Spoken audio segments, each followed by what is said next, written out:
All right, Jesse on fire. Welcome back to the channel. So we're going to talk about Jorge Masvidal because he dropped a nuke on Khamzat Chimaev. It's a nuke that he might deserve, and it actually factors into a bunch of different things that we've talked about on this channel, because I made some statements a couple months ago that some people were like, yeah, no, I think you're right. This is about Khamzat. And Masvidal, bottom line is, Khamzat missed weight. I had thoughts on it. So did a lot of other people. The nuclear bomb that Masvidal drops on Khamzat about his career and what he's talking about, etc., has directly to do with the fact that he missed weight. And so I want to revisit that situation after Masvidal talks about it, because there's a lot to talk about there. And then also I want to ask you guys, is Masvidal being a hypocrite in this particular video?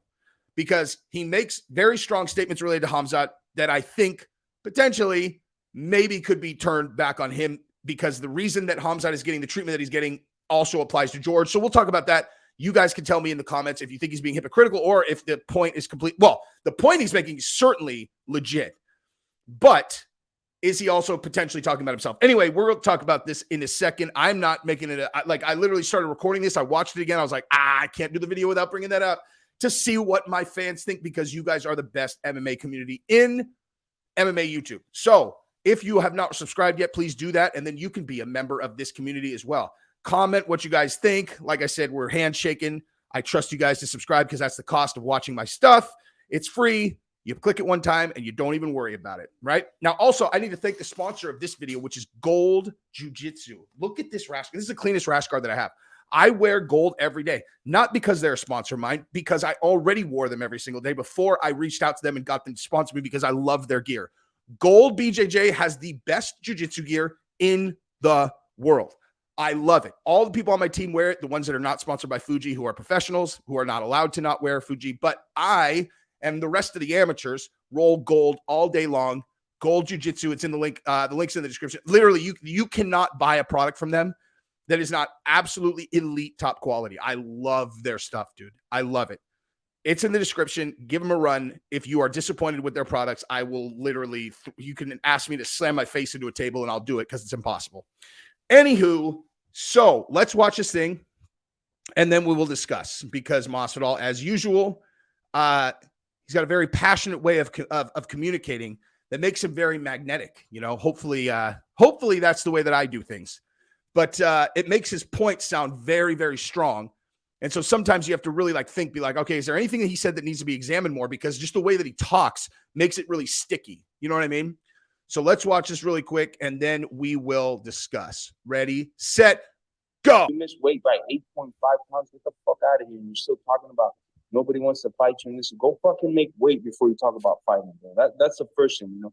Don't do steroids and make the fucking weight that you agreed upon as a fucking man. You're gonna miss by 8 pounds and think it's all cool and be calling people out. Get the fuck out. And then I saw him do a comment that he was calling out Pereira. Like, who the fuck are you? This is the world champion. Yeah, you don't even have a fucking win over a top 15 guy. Get the fuck out of here at 185. Go fucking, like the rest of us, put your hard hat on, put your mouthpiece on, get to work. That's the new age shit, bro. Everybody's got an Instagram now. Everybody's got an opinion now. And everybody just wants to talk, man. Go out there and put in the work. You can't miss weight by 8.5 pounds and call for title shots. Get the fuck out of here. Get the fuck out of here with this new shit. This new style of fucking promoting and fighting. Go fight and then talk. You know what I'm saying? These motherfuckers, though, man. And look, the guy that he got a split decision win over, I'm about to go bury that dude, bro. He missed weight by... All right.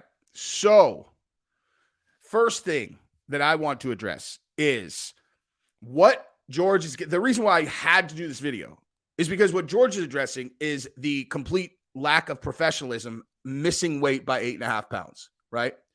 Now, I personally had looked at that, and I completely agree with that. Like, I completely agree. I agree to the point that I didn't even believe it. You know, I was one of the people that I was like, come on, dude. Come on. And then, oh, oopsie, we end up with a Ferguson versus Nate Diaz fight, which, you know, because how was it going to, I mean, again, my whole thing was about optics. The reason why I didn't believe it is because I was like, especially after watching the Holland fight, like you watch, how did Khamzat do against Holland? He was going to demolish Nate Diaz, right? And Nate Diaz is so tough, dude. Like, Nate Diaz is so tough. He was going to take it, and he probably wasn't going to submit him. He was just going to bash him and bash him and bash him. In the UFC, in my mind was like, maybe they just were like, this guy is a pioneer of the sport. He's at the end of his career. We threw him in there against Khamzat as a negotiating tactic, and he called our bluff. But like the end of his career is like what he's going to get really hurt. And how does that look on us, right? And so let's do this last minute shuffle. Let's give Tony an easier fight. Let's give Nate an opportunity to win. And like that was my thought process. But it wasn't just about, it was kind of about how well it worked out because he had Holland and then, Nate Diaz had Ferguson. But it also did not have a small bit to do with the fact that Khamzat had made 185 for his debut fight, right? And then 10 days later, he made 170. Think about that, okay? His first fight, he was at 185, okay? He fought his first fight at 85. 10 days later, they offered him a replacement fight at 170. He's at Fight Island. He's having a good time. And he cuts not just down to where he was, an additional 15 pounds. And then this guy misses weight by 8.5 pounds? How? How? Right? Now, does that mean it's impossible? No, because he just got married. He's out having a good time, Right. Yeah. You know what I mean? He's having a good time, maybe. And he just lost his discipline, I guess. But when I'm like 8.5 pounds, and now we get to do a catch weight at 180 with Holland. Like, do you understand what I'm saying? Where it's like, it's so ridiculously unprofessional that I honestly couldn't even wrap my brain around it being true. And so I just didn't believe it, right? Like I was one of the people that I'll just be open with you guys. I didn't believe it. Now I actually kind of think it probably is exactly what happened just because everybody's been so, I don't know. I don't know. I don't put anything, if it's in show business, I do not trust anything, dude. You know what I mean? And I can't help it. It's not like, this is actually not just like I'm a conspiratorial person. I've been on the other side of this. Like I've seen that anything that's on television is a show, Now, I realize there are athletic boards and all that stuff, so I'm not saying that that's for sure what happened, but bottom line is not a small bit of that comes from how unprofessional it is to miss weight by that much. And so if you come back and you just take for granted that it's completely legit, then what George is saying is completely legit. It's like, dude, you missed weight by 8.5 pounds. You're calling people out. Like, I have an idea. How about you just make weight? We haven't seen you since then. You missed 8.5 pounds. I remember when Mackenzie Dern, her first fight, there's all this hype on Mackenzie Dern, right? Mackenzie Dern, and she did, and look, the new Mackenzie Dern, that body is not the Mackenzie Dern that was in her debut. All right. And I remember like seeing her later on and being like, man, I'm like, is that the same girl? Because I must be confusing her with another girl who missed weight by like 7 pounds. And then won, and she was all excited. And I was like, why are you celebrating? You cheated. Why are you celebrating? You cheated. Because this little dime piece over here, that can't be that girl that was overweight over here that I remember being like, look at this thick girl. She could have cut another 15 pounds. What is she doing? Why is she coming in so overweight? But Mackenzie Dern came in like that. And I remember it infuriated me. I didn't even know who she was then. It infuriated me that she had come in so overweight. Because like George said, it's like, dude, look, it's super insanely disrespectful to do that. Okay? Like, it's not just about the fans or the show and like, oh, well, we might not see the fight. It's not about that. Two people are going into a cage to fight each other until one is unconscious or gets strangled or gets a limb broken or taps. Okay?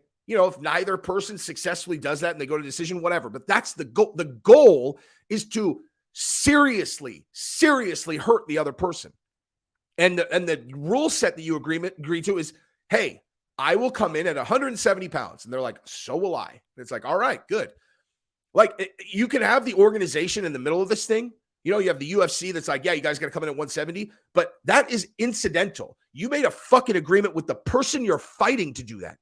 Okay? The UFC is not going in the cage with you. The UFC is not going in the cage with you. You're going in the cage with another fighter. You agreed to that with another fighter. You owe it to that fighter to make that weight. Or at the very least, it's like, look, man, I got to 100, if you're at 170, it's not a title fight. You got 171 or whatever. You're like, listen, man, I got down to 171.5. I can't sweat. I'm sorry. I died. Here's a video of me going blind trying to make weight. 8.5 pounds. when it's a guy who's made weight on 7 days notice after preparing to fight after successfully fighting at 185 a week ago? Come on, dude. Come on. So he's right about that, right? Him calling for a title shot after that being his last performance, it would infuriate me too if I was a fighter. But there's the other thing, right? There's the other thing, which is that he's a huge star, and everyone knows that stylistically and skill-wise, he matches up great against the current champions at 85, right?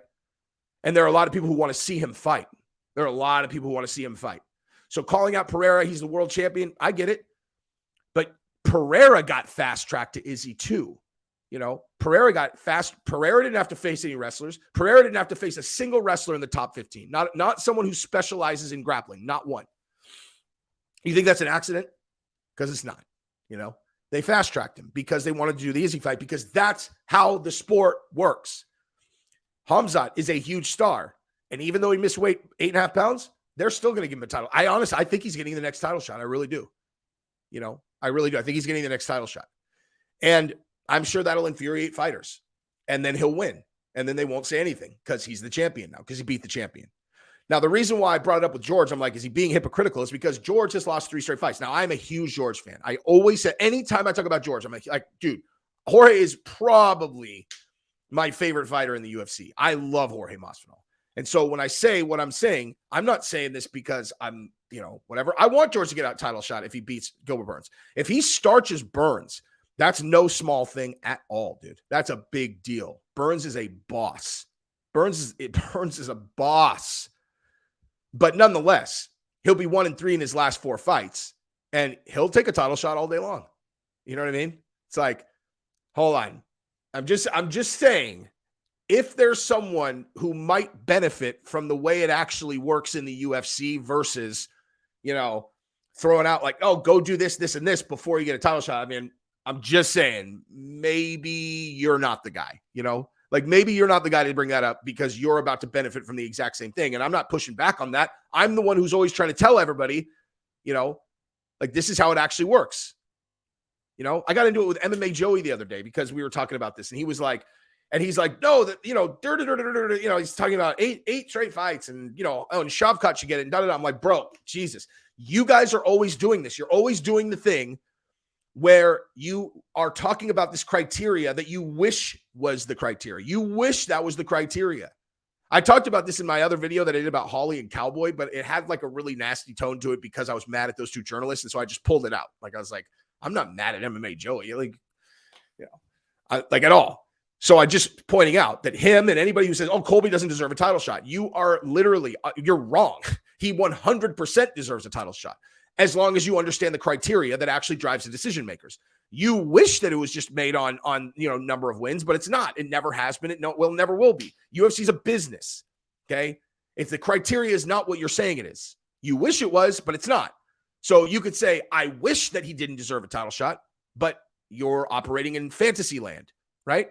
Now, eventually a guy that just wins and wins and wins will get a title shot. Charles Oliveira, Leon Edwards, and then they end up being really big stars. But they have to fight their way there. If there is a star that is justifiable to get a title shot in front of them, they're going to get it. That's the way that it works. It just is how it works, dude. Now, Khamzat getting a title shot at 85, that is a rather egregious version of that, given the fact that he has not beat anyone at all who has a name at 85. All of his notable wins have been at 70 or a catchweight. Not one notable win at 85 at all. And so, yes, I agree. It is egregious. But nonetheless, you know, what exactly are we talking about when we talk about deserve? So that's what we got. Subscribe to the channel. Ring the bell. I love you guys. I'm going to go to jiu-jitsu. Peace.